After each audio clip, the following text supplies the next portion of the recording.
Арғы дәулетті болғанымен Жамбылдың әкесі жапаға шыры қонбаған. Кейбір тарихи деректерде жыр алыбының әкесі туралы шоқпыт шапанды кедей болған дегенде сипаттама бар. Мен киіз үйде өстім.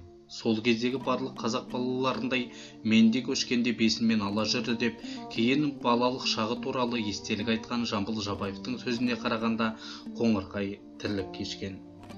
Қой қозы бағуға құлықсыз Жамбыл, өлең, ән десе аңсар ауып, жапан түзде домбырамен сырласты.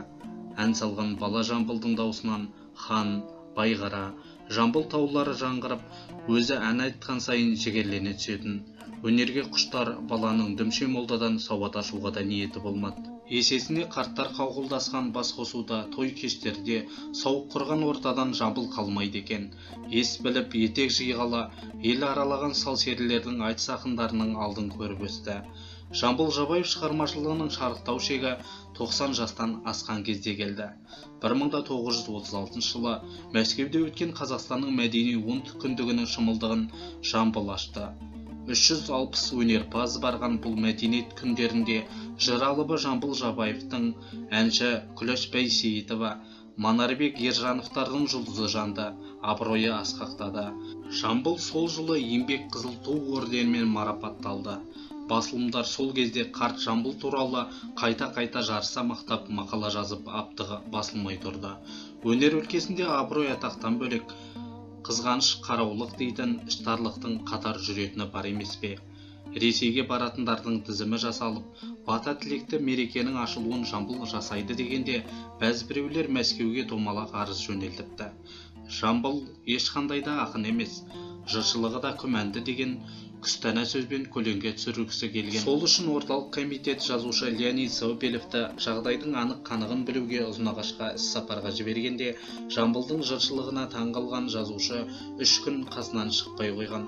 Жыр алыбының 20 ғасырдың Гомері деп баға берген. Манасты 7 күн, көғылын 40 күн жырлайтын Жамбылдың шынында да көкейі алтын көмбеді.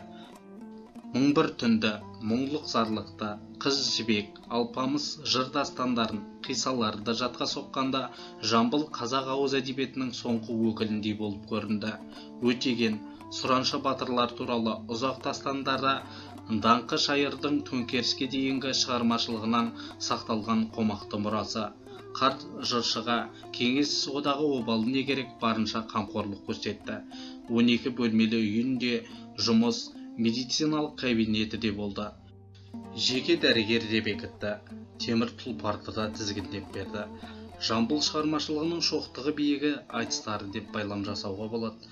Жамбылдың Құлманбет, Досмағамбет, Сарыбас, Бақтыбай, Бөлтірік, Шашубаймен айтыстары суырып салмалық өнерінің биікке шарықтағандығының айғағы. Осылардың ішінде Айкүміспен айтысы, Қыз бен жігіт айтысының жақсы бір көрінісі болса, Құлманбетпен айтысы қазақ әдебиетіндегі айтыстың жақсы бір үлгісі. Негізі Жамбыл жас күнінде қалжың қағытпаға жақын болғандықтан ба, қыздармен көп айтысқан. Айкүміс, Сара, Қамшатпен айтыстары да қыз баласына сыйластықта, әдемі әзілде, астарлы наз да бар. Жасы келсе де қарт Жамбылдың қалжыңы таусылмай өткен. Жамбыл өзіне Сүйінбайды ұстаз, пір тұтса, Кенен Жамбылды руханияттағы ағасы, тәлімгері ретінде таныды. Жамбыл әкей Кененді сүйеу көрді. Өмірде де, өнерде де бір-біріне тірек болды. Кенен деп жүр ғой елдің бәрі, осы тойға жиналған жас пен кәрі. Төрт аяғы тең түсіп өлеңінің құлағыңнан кетпейді салған ән деп, Жәкен Кенекеңнің әншілігін ерекше бағалады. Қазақ сазының сайып қыраны Нұрғиса Тілендиев те Жамбылдың шығармашылығына ерекше құрметпен қараған. Ауылдас болғаннан бөлек Нұрғиса Жамбылды пір тұтқан. Өмірден озарында әйгілі композитор Жамбыл атасының жанына бейітін қоюды жақындарына аманаттапты. Патша қаулысымен 1916 жылы еңбек майданына Қазақтан сарбаз алып деген кезде жігіт ағасы Жамбыл елдің наразылығын ашына жырлады. Зілді бұйрық, патша әмірі тарылды деген өлеңдері ел жадында сол кезде қалды.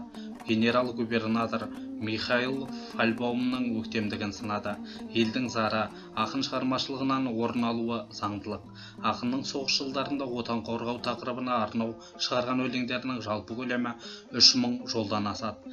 Әсіресе Ленинградтық өренім, Москва, Аттан батыр ұрпағым, Майданға хат сынды өлеңдері уақытында танымал болды. Өмір мен өлім белдескен шақта ақын қуатты жырларымен кеңес жауынгерлерінің жігерін жасытпауға көмегін тигізді. Жау оғы Жамбылдың жырын жыға алмады, бірақ арқа сүйер ұлы алғадай жат елде оққа ұшты. Баласының қазасын естіген қарт жыршы есеңгіреп, еңсе тіктей алмай қалған.